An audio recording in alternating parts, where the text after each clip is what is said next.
ई hospital में login करने पर लेफ़्ट साइड में आपको एडमिशन, डिस्चार्ज और ट्रांसफ़र मिलेगा।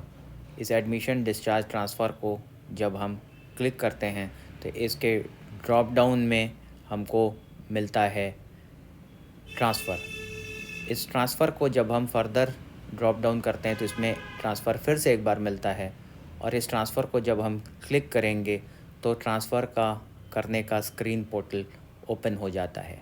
इस पेशेंट ट्रांसफ़र करने के स्क्रीन पर हमको मिलता है ट्रांसफ़र टू और वार्ड सेलेक्ट करने का ऑप्शन रहता है। ट्रांसफ़र टू हम department, unit, ward, bed etcetera में कर सकते हैं। डिपेंडिंग ऑन कि पेशेंट को हमें अपने डिपार्टमेंट में रखना है या अपने डिपार्टमेंट से दूसरे डिपार्टमेंट में भेजना है। अगर हमें दूसरे डिपार्टमेंट में भेजना है, मेडिसिन से सर्जरी, कोविड से नॉन कोविड, तो हम डिपार्टमेंट चूज़ करेंगे। और अगर हमें अपने ही डिपार्टमेंट के एक वार्ड से दूसरे वार्ड में उसको शिफ्ट करना है तो हम वार्ड चूज़ कर लेंगे। अपने ही वार्ड डिपार्टमेंट के अंदर हमको यूनिट चेंज करनी है तो यूनिट चूज़ कर लेंगे।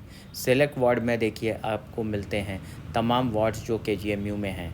अब इसमें COVID wards, non COVID ward सभी मिलेंगे। आप अपना वार्ड चूज़ कर लीजिए और उस वार्ड को जब हम चूज़ कर लेंगे तो राइट साइड में हमको शो डिटेल्स पेशेंट का मिलेगा। उसको क्लिक करने पे हमको सारे पेशेंट्स के डिटेल मिल जाएंगे। ऑल्टरनेटिवली आप पेशेंट को यूएचआईडी नंबर से डायरेक्टली भी सर्च कर सकते हैं और पेशेंट के नाम से भी उसको डायरेक्टली सर्च कर सकते हैं। ऐसा करने पर केवल वही पेशेंट का नाम वहाँ पे डिस्प्ले में आएगा। वार्ड सेलेक्ट करने पर उस वार्ड में एडमिटेड सारे पेशेंट डिस्प्ले में आ गए हैं और ये डिस्प्ले में आप अपने पेशेंट जिसको ट्रांसफ़र करना चाह रहे हैं उसको सर्च कर सकते हैं। यहाँ पे उस पेशेंट की सारी डिटेल्स अवेलेबल हैं और उस जैसे यूएचआईडी है, एडमिशन आईडी है, नेम, एड्रेस एट्सेट्रा। तो हमें कुछ भी टाइप करने की आगे ज़रूरत नहीं है। हमें सिंपली राइट साइड में जो सेलेक्ट बटन है उसको सेलेक्ट करना, उस पेशेंट के अगेंस्ट में उस रो में जो सेलेक्ट बटन उसको सेलेक्ट करेंगे और हमको उस पेशेंट का ट्रांसफ़र पेज खुलकर आ जाएगा।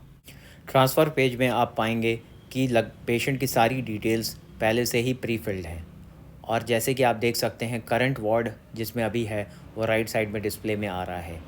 इसके अतिरिक्त पेशेंट किस वार्ड में जाना है, किस डिपार्टमेंट में जाना है, वो लेफ़्ट साइड में मेन कॉलम में आ रहा है। किस वार्ड में जाएगा, किस यूनिट में जाएगा, बेड टाइप क्या होगा और इत्यादि तमाम डिटेल्स यहाँ पर सिर्फ ड्रॉप डाउन में कर सकते हैं। और यहाँ पर कुछ भी लिखने की या टाइप करने की कहीं पर भी कोई आवश्यकता नहीं है। ये सब कुछ जो है उसके अंदर जस्ट चूज़ करना है, select and click, that's all. Transfer का रीज़न डाल देना हमेशा उचित होता है। कंप्यूटर पे one department to another department transfer आप तभी करेंगे जब दूसरे डिपार्टमेंट ने एक्सेप्ट कर लिया है। अब यहाँ डिटेल में देखिए, ट्रांसफ़र करने के लिए आपको कुछ भी टाइप नहीं करना पड़ रहा है। आपको सारे वार्ड्स के नाम दिख रहे हैं और फॉर एग्ज़ाम्पल हम यहाँ पर मेडिसिन चूज़ कर ले रहे हैं।